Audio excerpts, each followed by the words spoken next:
Seguimos con más aquí en las noticias de la mañana del Heraldo Televisión. Muchas gracias por continuar con nosotros. Y ya le platicaba durante todo el programa, arrancaron las elecciones presidenciales en Estados Unidos. Hoy es el día clave en el que Kamala Harris, la candidata de los demócratas, y Donald Trump de los republicanos llegan empatados con un empate técnico al cierre de sus campañas. Y en cuanto a la relación de México con estas elecciones, que es pues muy relevante, hay tres temas que son clave, que son prioridad. El primero es la migración. La demócrata Kamala Harris creará 250,000 visas laborales para que migrantes obtengan su residencia legal, es lo que ha comentado en su campaña, mientras que Donald Trump pues dice que no va a otorgar pasaporte ni número de seguridad social a los niños estadounidenses de padres migrantes indocumentados. Y bueno, pasando al tema de comercial, económico, comercial, del Tratado de Libre Comercio entre México, Estados Unidos y Canadá, también la actual vicepresidenta Kamala Harris ofrecerá oportunidades para fortalecer la manufactura, los sindicatos, mientras que el expresidente Trump planearía abordar pues esta amenaza creciente de China en el mercado automotriz estadounidense. Y bueno, ha dicho que a México le va a aplicar aranceles a productos que se exportan a Estados Unidos, particularmente los del sector automotriz y en particular los de las empresas que tengan contenidos que fabrican con contenidos de China y que busquen llegar a los Estados Unidos. Y finalmente, pasando al tema de la seguridad y del combate al narcotráfico, a los cárteles, Kamala Harris, durante su etapa como fiscal de California, procesó a miembros de organizaciones criminales que se dedicaban a traficar drogas, armas y personas.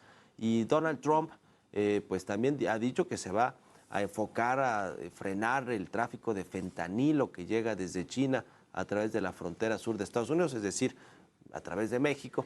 Y también el tema de los cárteles que quieren combatirlos, en una de esas hasta declararlos como terroristas. Es algo de lo que se ha puesto en la mesa por parte de los candidatos, de ambos candidatos a la presidencia de los Estados Unidos. Está toda la información ahí en el Heraldo Media Group, en la versión impresa, digital, todo este pues análisis y también pues el desglose de lo que las propuestas que han hecho con respecto a la relación con México, los candidatos de Estados Unidos, para saber pues cómo le podría ir a nuestro país con uno u otro presidenta. Y precisamente este lunes Donald Trump reafirmó su amenaza que en caso de ganar las elecciones impondría un arancel de 25% a todas las importaciones que provienen de México si el gobierno federal no detiene a los migrantes en la frontera norte. Esta es parte de la información.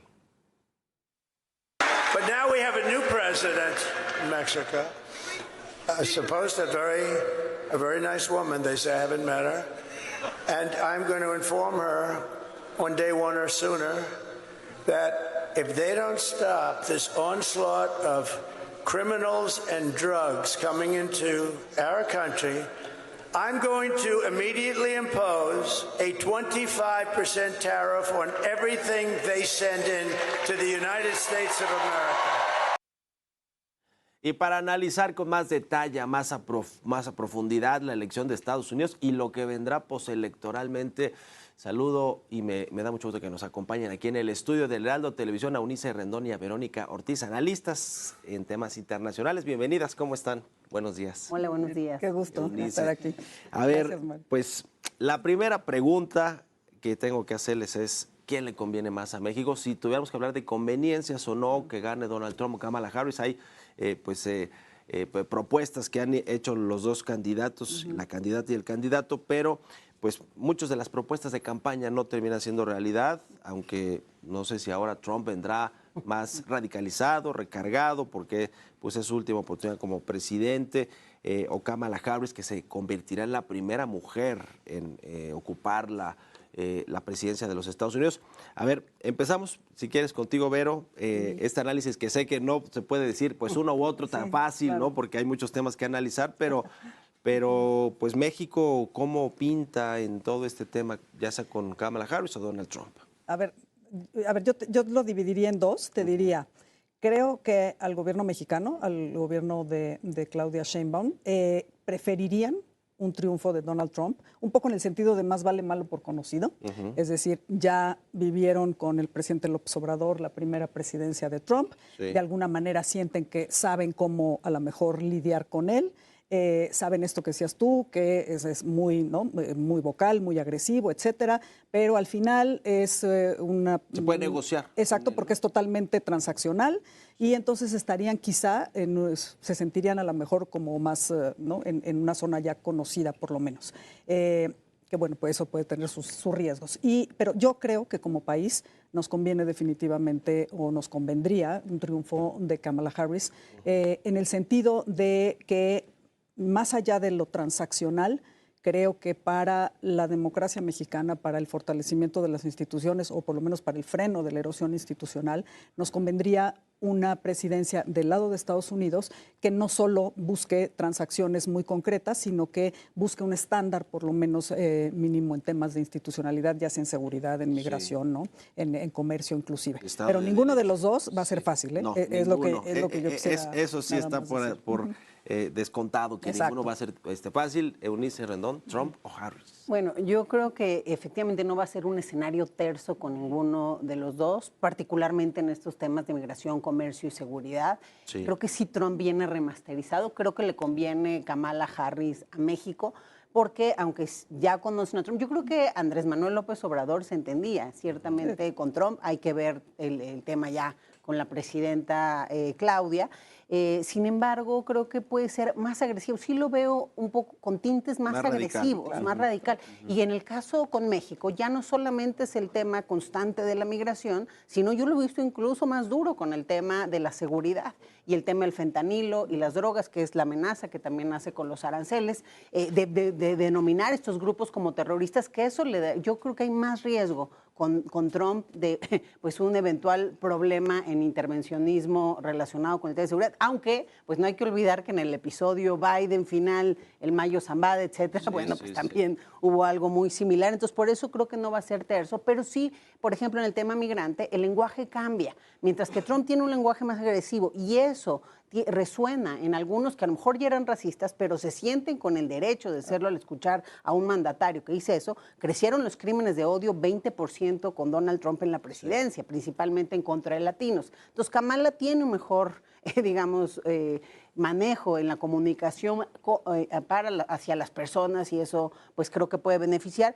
Y ambos creo, aunque hay algunas propuestas que tú ya mencionabas, por ejemplo, en el tema migratorio, ambos traen una propuesta dura con la migración, con la frontera, con la seguridad en la frontera. Kamala quiere retomar la ley bipartidista que no pudo pasar porque Trump ya no dejó prácticamente a los republicanos aprobarla, pero esa ley también pues reduce mucho los refugios, es decir, pone condiciones complejas. Repito, en el tema de seguridad, pues hay una relación que en este momento no es el mejor momento de la relación. Entonces, con ambos creo que se tiene que mejorar, pero si se trata de conveniencia, aunque con ninguno va a ser terso, con ninguno es fácil, creo que es mejor el tema de Kamala Harris. Va a ser una elección que terminan definiendo las mujeres y los latinos, los hispanos. ¿Ver? Muy probablemente. Yo creo que está tan polarizada la sociedad en Estados Unidos que me parece que va a haber varias, ¿no?, posibilidades. Incluso pueden ser los afroamericanos, evidentemente, porque también ha sido un grupo que ha estado siendo cortejado por la parte republicana, por Donald Trump. Los latinos, sin duda. Los hispanos, un poco en el tema de estos hispanos de tercera generación o de segunda o tercera generación, que son los que ya se sienten menos identificados con el origen, digamos, étnico, ¿no?, o con el tema de ser hispano-latino, más identificados con la sociedad norteamericana, con sus preocupaciones en materia económica, entonces ya no resuena tanto con ellos a lo mejor el discurso agresivo contra los hispanos, pero definitivamente hay 36 millones de potenciales votantes hispanos que pueden dar, ¿no?, una sorpresa. Los cuales los mexicanos sabemos que son los que pesan más, ¿no? Por supuesto, pero El también voto los que latino. participan menos. Entonces, el Participan reto, menos, sí. exactamente, el reto está en hacerlos salir a votar, efectivamente, para que de alguna manera pues estén verdaderamente representados. Hay un tema también religioso, porque si bien los evangélicos son los que están, digamos, en la base de apoyo a Trump, ya hay ciertas divisiones y en el Pew Research es muy interesante su análisis sobre el voto latino y sobre el voto hispano, como por ejemplo los católicos dos, las mujeres católicas se están distanciando un poco de las posturas extremas, por ejemplo, de Donald Trump en términos de la derogación de Roe versus Wade, del tema del aborto, por ejemplo, ¿no? Pero los evangélicos siguen, digamos, siendo su base de apoyo. Entonces, hay como estos segmentos y variables que pueden definitivamente, como dices tú, dar la sorpresa, y claramente hay, además del tema económico, en esta elección, pues sí, quizá como en muy pocas, creo que los temas de derechos reproductivos, del aborto, sí pueden mover el voto de un buen porcentaje de mujeres, incluidas hispanas, latinas, ¿no? Afroamericanas y evidentemente mujeres blancas, ¿no? Sí, sí. Y se incorpora con nosotros aquí a la mesa de análisis Stephanie Enaro. Bienvenida, Stephanie. ¿Cómo estás? Buenos días. Hola, ¿cómo estás? Muy buenos días. Son 7 estados, bisagra, los que van a terminar por definir la elección, 270 votos electorales que se requieren de los 538 por parte del colegio electoral. No sé si estemos en la situación, Stephanie, te lo pregunto, de indecisos, de voto oculto, ¿a quién le beneficiaría? ¿A Donald Trump o a Kamala Harris? Algo que no esté reflejando las encuestas que, por lo que vemos hoy, ponen ligeramente arriba a Kamala Harris de Donald Trump. Yo creo que las encuestas no están reflejando el cambio que hay en el voto. Por ejemplo, ya no hay los bloques tradicionales de clase socioeconómica o por etnia, ¿no? Ahora los bloques se han dividido en cultura y eso tiene que ver más con el nivel educativo. Entonces, los latinos ya no votan unidos como bloque, ni los afroamericanos ni los musulmanes. Y esa es una variante nueva que no teníamos antes. Sí. Ahora, también tenemos que ver que hoy más que nunca el contexto internacional pesa mucho sobre el nacional. Para mí no hay mucha diferencia entre que quede Donald Trump o Kamala Harris porque el contexto internacional tiene una inercia bastante marcada. Por ejemplo, veíamos a Donald Trump decir que su palabra favorita era arancel, ¿no? Y que le iba a poner arancel a todo lo que pudiera y que a México, pues aún más, ¿no? Si no los ayudamos con la migración. Con todo y que es inflacionario, ¿no? Claro, que es algo que no explica a la gente, pero bueno, es un tema de política, retórica de campaña. Pero pues suena bien para sus simpatizantes. Sí, sí, sí. Y al mismo tiempo teníamos a Kamala Harris diciendo que cuando ella fue senadora por California, ella votó en contra del TEMEC. Entonces, claramente, pues el nacionalismo y el proteccionismo están en la boleta y nuestra globalización desde la guerra en Ucrania y la pandemia ya es una regionalización. Entonces, realmente el margen de maniobra es bastante estrecho para quien queda en la presidencia de Estados Unidos. Eunice Rendón, el tema migratorio, que es la migración ilegal, como se le catalogue, es un tema que está en el ambiente de los votantes, político, por supuesto que le atañe a México, a Centroamérica, a Sudamérica. ¿Qué tanto va a pesar realmente todo lo que ha dicho Donald Trump, no solo con respecto a Puerto Rico, pero respecto de los mexicanos, de los latinos, los hispanos? Y Kamala Harris, te lo pregunto también el tema de los demócratas, porque pues alguien te podría decir, bueno, pues es que Barack Obama, demócrata, pero deportó a más mexicanos o a más inmigrantes ilegales. ¿Qué tanto va a pesar realmente lo que han dicho en campaña, pero lo que han hecho en la práctica cuando han llegado al gobierno? Mira, yo creo que efectivamente el tema de la migración y el voto latino hay que analizarlo por diferentes bloques, pero no necesariamente por nacionalidad o por etnia, como aquí se decía. Algo importante es que durante la campaña ha habido un guiño, tanto de Trump como de Kamala, para los migrantes que ya están en Estados Unidos, los que ya tienen redes de apoyo. Recientemente el presidente Biden también sacó esta iniciativa de aquellos que estuvieran casados con estadounidenses, iban a facilitar y hacer más rápido sus procesos que son bien tortuosos. Sí. Y Trump incluso también decía, aquellos que estudien en universidades en Estados Unidos también tendrán una posibilidad, etcétera. Entonces parece que hay un guiño para los que ya están porque tienen esas redes y en términos del voto creo que es conveniente. No así para los nuevos migrantes. Repito, ahí sí hay esto de deportaciones masivas de Trump. Bueno, hay que ver cómo eso pasa a la realidad. Hay 56 cortes de migración. O sea, eso tiene un proceso claro. Se pueden hacer muchas deportaciones expeditas, como pasó con el título 42 refugiados, o el programa Quédate en México, que hacía que los solicitantes de refugio se quedaran de este lado. Los instaura Trump, los utiliza también mucho Biden, aunque los criticó mucho en campaña. En esta campaña hay menos tintes de crítica en ese sentido, es decir, pues, claro, o de autocrítica o de promesa. Entonces creo que el tema del refugio, que era una de las cosas que en la campaña pasada se decía mucho, que Estados Unidos estaba incumpliendo con los estándares internacionales, con sus compromisos y con la propia ley estadounidense al dejar a las personas en otro país, bueno, ahora no lo han dicho porque incluso prometen fortalecer,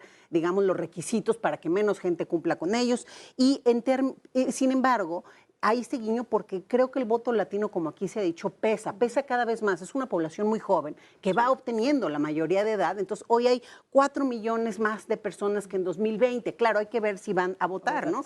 Pero en términos de la elección se vuelve importante, particularmente en algunos estados como Arizona. Hay que recordar que es un estado principalmente republicano, ya ha votado un par de veces demócrata, incluso la gobernadora hoy es demócrata y mucho tuvo que ver el voto latino también en esa elección. Entonces, según Naleo, esta organización que también trabaja mucho con el voto latino, hay la posibilidad de 855,000, por ejemplo, votos en Arizona, más de lo que le dieron la ventaja a Biden en la elección pasada, potencialmente. Entonces, yo creo que sí, la población latina pues, es importante. Aquí ya se menciona el tema de las mujeres también, pero hay que ver que voten los jóvenes y creo que también tendremos que analizar el voto oculto por Trump, que a lo mejor no está ahí en las encuestas. Yo creo que sí. A ver, ahora el tema de la participación, porque ya decíamos, a ver, hay mucho abstencionismo también en Estados Unidos. Yo leía un dato del Laboratorio Electoral de Florida que decía que probablemente sea menor que en el 2020 la participación de 64.7%. ¿Y por qué? Porque estamos hablando de una mujer, la primera mujer presidenta de Estados Unidos que puede convertirse. Pasó lo que pasó con Joe Biden, que terminó saliendo de la contienda, pues, ¿no? De la carrera por la presidencia, por la reelección. Pero bueno, Donald Trump ya lo conocen. No aceptó el triunfo de Joe Biden hace 4 años y luego sigue sin aceptarlo. ¿Cómo va a jugar todo este tema también de la incertidumbre postelectoral si es que hay un resultado muy cerrado y no le favorece, por ejemplo, a Donald Trump? Sí, ese es un tema interesante. Uno, el reto siempre, obviamente, de sacar a más gente, o sea, de tener una participación mayor que de la elección, digamos, equivalente, ¿no? Federal previa. Y como bien dices, creo que el reto está en estas nuevas generaciones, sobre todo, incluso hombres, mujeres, que quizá ahora con los temas estos que atañen directamente a las mujeres y que movilizan mucho en la calle, también lo hemos visto también en México, estos movimientos, por ejemplo, de los movimientos del 8M y demás. El reto es, digamos, pasar de la calle a las urnas, es decir, que la indignación que pueden sentir todo un grupo de mujeres se transforme efectivamente en un voto, ¿no? Voto a favor o en contra de, ¿no? Entonces, ese es el reto. Por ejemplo, un indicador ahora que decías que pues, se esperaba quizá menos, en el 2020 votaron o prevotaron, porque ves que en Estados Unidos puedes votar anticipadamente, sea por correo, ¿no? Y demás, votaron 100 millones, ahora me parece que quedó en 75 millones, un poquito más, o sea, estaríamos hablando de una menor cantidad. ¿Qué quiere decir esto? Que a lo mejor la gente quiere ir a votar presencialmente, no es lo mismo en 2020 que estábamos en pandemia que ahora en 2024, o si lo ves, digamos, del lado más pesimista, pues que a lo mejor justamente pues hay una cierta apatía o también desgaste, fatiga con esta, ¿no? Polarización. El tema postelectoral es súper interesante y súper preocupante, porque lo que tenemos es a un Trump que, como ya decíamos aquí, ya no tiene nada propiamente que perder, ¿no? Sí. O sea, literalmente él está compitiendo. Tiene 78 años, exacto, además. Tiene sus 78 cuando años. Termine el mandato, si es que él es el presidente, estaría pues más grande, 82, ¿no? Estaría más grande que Biden, más ¿no? grande que Exacto, Biden. Ya se convertiría en el presidente de mayor edad. Y la verdad es que viene remasterizado, como decía Unice, recargado, y ya tuvimos el antecedente del asalto al Capitolio. Muy probablemente, y él además está alimentando esta idea de que si no gana va a ser por fraude, y cuando tú tienes una elección que puede tardarse varios días en decidirse y está tan cerrada, justamente a lo mejor hoy en la noche no vamos a tener todos los resultados y sobre todo en estados tan importantes como Pensilvania, por ejemplo. Ese margen de tiempo, ¿no? De que pasan las horas y no se define, pues siempre juega en favor de la incertidumbre y muy probablemente, y eso lo conocemos también aquí en México, que todo mundo se declare ganador, pero con el agravante de que alguien sí puede alentar a que haya disturbios y efectos de violencia, que es lo que pues nadie desea, ¿no? Y finalmente es en diciembre cuando se declara ya el ganador formal. Hasta el 17 de diciembre se hace el conteo de todos los votos electorales y después la certificación es la que viene el 6 de enero, que fue aquella ocasión en que las huestes de Trump lo que quisieron impedir es que se certificara la elección. Pero efectivamente tú tienes un margen de amplio para la incertidumbre y pues para que, digamos, cualquier, ¿no? Donald Trump se encarga de prender mechas, ¿no? Entonces, pues imagínate nada más el margen que hay como para que haya actos violentos y disturbios. Violencia durante la jornada electoral y post-electoral. Stephanie, Enaro, además están en juego 11 estados, ¿no? Se van a cambiar de gobernador, gobernadora y también pues el Congreso, ¿no? Que un poco poniéndolo a como está México, pues no hay todavía la previsión de que puedan ganar una mayoría tanto en la Cámara de Representantes como en el Senado. Quien gane la presidencia parece que va a estar dividido, pero va a estar interesante. Se renueva toda la Cámara de Representantes y un tercio del Senado. Sí, así es. Y esto como que es la siguiente fase de la mexicanización de la política de Estados Unidos, ¿no? Yo digo, como que desde hace mucho tiempo los veo, digo, esto ya lo pasamos acá, podemos sacar el libro, les podemos dar consejos ahora nosotros. Y es que fíjate que es interesante lo que estás comentando, porque, a ver, el reto de Estados Unidos es institucional. O sea, el 65% de los estadounidenses desconfía de sus instituciones cuando después de la Segunda Guerra Mundial eran los que más confiaban. Entonces, pues cada vez se parecen más a lo que estamos viviendo acá. Luego también, gane quien gane, le va a tocar un Congreso dividido. Entonces también el margen de maniobra va a ser muy diferente y aquí eso lo hemos vivido más o menos desde que Ernesto Zedillo fue presidente. Entonces, va a ser una presidencia turbulenta, ¿no? Y también hay que ver el tema de la representación, porque el sistema electoral de Estados Unidos pues lo hace tener una democracia indirecta, no gana el voto popular, gana el colegio electoral, y ya hay mucha gente que se siente mal con ese sistema. Dice, ¿por qué los votos de un estado van a pesar más que el otro? Entonces esa crisis electoral forma parte de la crisis existencial de Estados Unidos. Sí. Y eso súmale que Estados Unidos en su identidad está acostumbrado a ser el número uno en todo y ahora ya no están siendo el número uno del mundo. Entonces, ¿quiénes son? Y eso lo vamos a ver después de esta elección. Y para ir cerrando, quiero enfocarme ahora en México y cómo puede reaccionar México a un Donald Trump que regresa a la Casa Blanca o a una nueva presidenta, Kamala Harris. Y lo pregunto desde el punto de vista de la presidenta Claudia Sheinbaum, que se ha referido a la elección de forma muy respetuosa, viendo que el pueblo de Estados Unidos decida, pero pues está el canciller Juan Ramón de la Fuente, está Marcelo Ebrard, que fue canciller con López Obrador y le tocó lidiar con Donald Trump, ahora es secretario de Economía, y le va a tocar lidiar con la renovación del TEMEC y todo el asunto comercial. ¿Cómo ven a México reaccionando a una nueva presidencia de los Estados Unidos, Eunice?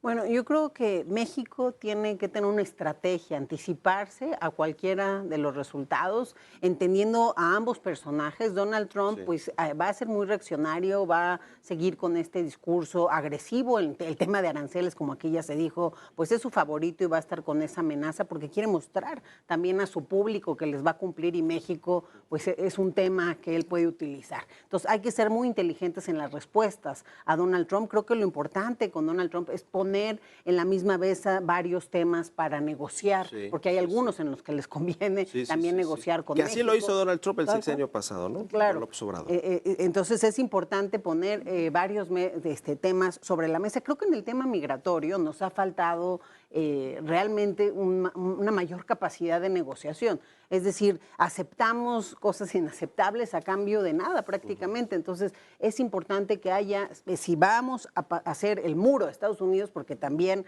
pues, parte de la petición ha sido esa, hasta solo hay que ver datos de 2024, pues México ha tenido un número récord de detenciones y ha habido una disminución del 50% de las llegadas a Estados Unidos. Entonces ahí claramente hay una petición, porque además se da esto después de una visita de alto nivel de Estados Unidos, empieza a ver estos números, no hay tarjetas humanitarias, ya no se han dado ante 2024, en fin, hay esta política del desgaste que es detener a los migrantes ya que van a llegar al norte y regresarlos al sur, no a su país. Entonces, bueno, todo esto creo que México tiene que negociar en conjunto varios temas, tiene que anticiparse a una posibilidad de estridencia como las que tiene Trump en todos los escenarios. Hay que ver de cara a la renegociación también del tratado en 2026, pues cuáles van a ser los escenarios. Creo que también aquí juega mucho el tema pues de los órganos autónomos, el tema de la reforma judicial. Claro. Todo eso va a influir sin duda con cualquiera de los dos. En el caso de Kamala, creo que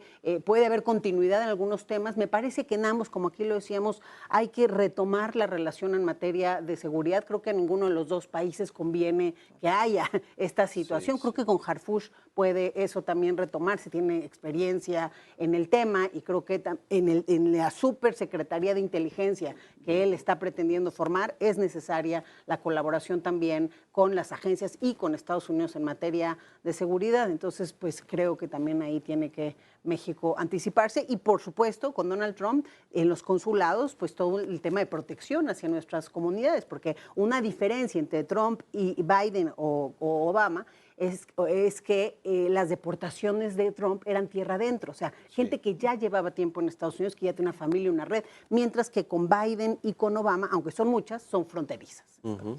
Verónica Ortiz, ¿qué plan debería estar ya realizando México para pues contener cualquier ataque de la nueva presidenta o el nuevo presidente? Y también en este periodo, en tanto se toma protesta, ¿no? Claro. Es decir, va a haber un periodo de incertidumbre que es este último bimestre del año. Sí, desde luego. Mira, yo creo que como dice Eunice, México tiene que tener una estrategia, pero no solo en materia de seguridad, de migración, que es muy importante, pero sobre todo también una estrategia comercial. Creo que el peor escenario, y la verdad lo tenemos inminente, la revisión del TEMEC, del Tratado de Libre Comercio. Ese tratado para nosotros no es solo una, digamos, una garantía de una sociedad, ¿no?, comercial y económica con la región de América del Norte, sino también es una garantía de que México sea un socio confiable, es decir, un socio que respeta ciertas reglas. Creo que es muy mal augurio cuando vas a ir a una revisión que empieza ya en el 2025, o sea, el término es en 2026, pero el año que entra empieza. Me parece un mal augurio, o en todo caso una mala estrategia, llegar.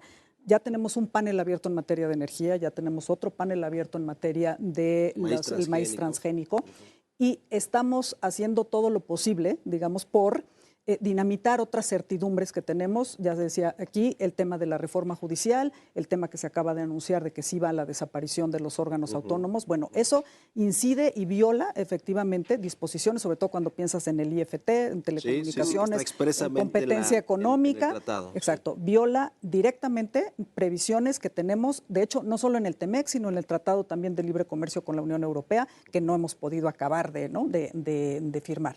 Entonces, me parece que ir a esa revisión, digamos, con estos hándicaps que tú te los estás imponiendo, creo que no va en los mejores intereses de México, independientemente de que estemos o no de acuerdo con las posturas políticas, creo que no va en los intereses de México porque nosotros estamos poniendo en riesgo un acuerdo que significa, como decía yo, no solo un acuerdo comercial, sino un acuerdo institucional, un acuerdo político y un acuerdo democrático. Entonces, sí creo que esa debe ser una de las prioridades, sin duda, del gobierno mexicano, sea quien gane. Porque mucho se ha dicho que Trump no va a cancelar el TEMEC porque él lo firmó. Sí, efectivamente, lo que pasa es que le estamos dando todas las herramientas para que diga, pues sí, yo lo firmé y es el mejor tratado, pero México no lo está cumpliendo y me salgo. No hay que olvidar que Trump desde el principio no le gustan los acuerdos multilaterales. Él siempre quería tener un acuerdo con Canadá, un acuerdo con México, porque le facilita, digamos, la negociación, porque pues presiona en donde quiere. O la presión, exactamente, para apretar tuercas. Entonces, no perdamos de vista eso y no perdamos de vista, como ya decía Stephanie, que Kamala Harris va a usar la cláusula de revisión definitivamente. Ella fue una de las 10 senadores que votó en contra. Ella votó en contra y ya ha dicho ¿no? Así clarísimamente que ella va a usar esa facultad de revisar el TEMEC. Sí. Stephanie, ¿cómo ves tú? Y te pregunto un poco del tema político, porque recuerdo que cuando llegó Donald Trump y todavía estaba el gobierno de Peña Nieto en lo final que se comenzó con el tema del tratado, pues Luis Videgaray era muy cercano al yerno de Donald Trump, a Jared Kushner, entonces de alguna manera se podía también tener esta relación de política diplomática que ahora parece que no se tienen, aunque esté Marcelo Ebrard, que ya conoce, si regresara Donald Trump a la Casa Blanca, ya conoce aparte de ese equipo o al propio Trump, pero hará falta, digamos, estos interlocutores, operadores políticos de alto nivel que puedan negociar con Estados Unidos, digamos, de manera un poco más informal que las mesas de negociación formales. Pues de alguna manera siempre han existido, ¿no? Los acuerdos en esa época se negociaban en lo oscurito. Sí. Y me parece que aquí también puede seguir el mismo factor. Nunca se me va a olvidar que cuando el presidente López Obrador estaba por acá, Donald Trump le decía Juan Trump. Sí, sí. Le encantaba, decía que era su versión a la mexicana. Entonces todavía hay esa afinidad y yo no dudaría que Donald Trump le llamara a López Obrador para que pudiera interceder. No lo dudo. Eso está algo interesante. Y es que también tenemos que tomar en cuenta que aunque pues allá en Estados Unidos tanto Kamala como Donald Trump están intentando ganar la elección mostrando que saben freír papas fritas, a nosotros nos van a mandar a freír espárragos, porque es lo que pide el pueblo estadounidense, ¿no? El 63% de los estadounidenses pues quiere que se deporten a los hispanos, y los hispanos que viven ahí, el 52% también, esto lo sacó CBS en una encuesta. Entonces, pues obviamente, pues es la demanda que hay y tienen que cumplir con la oferta. Y si está el proteccionismo y están vendiendo el sueño americano, pues a nosotros nos va a afectar y tenemos que saber cómo jugar a la política. Sí. Y algo que a México siempre le ha ayudado es que sí, México está consciente que es parte de Norteamérica, pero México también es muy coqueto. Sí. Y México está coqueteando muchísimo con China y mientras acá nos están apretando la correa, pues llega China con su planta de vid y dice, yo les voy a abrir una planta, no se preocupen. Entonces, ese coqueteo estratégico siempre nos ha sacado de apuros. Bueno, pues nada sencillo como ya no. escucharon y vieron esta elección de Estados Unidos y cómo pues todo lo que se está jugando México también con esta elección histórica que se llevará a cabo hoy y que probablemente no sepamos los resultados, hoy mismo en la noche ya los resultados puntuales de la elección, pero pues lo estaremos analizando y les agradezco mucho que hayan venido aquí al estudio, Stephanie Enaro, Eunice Rendón, Verónica Ortiz, muchas gracias por haber platicado. Gracias por la invitación. Por el análisis.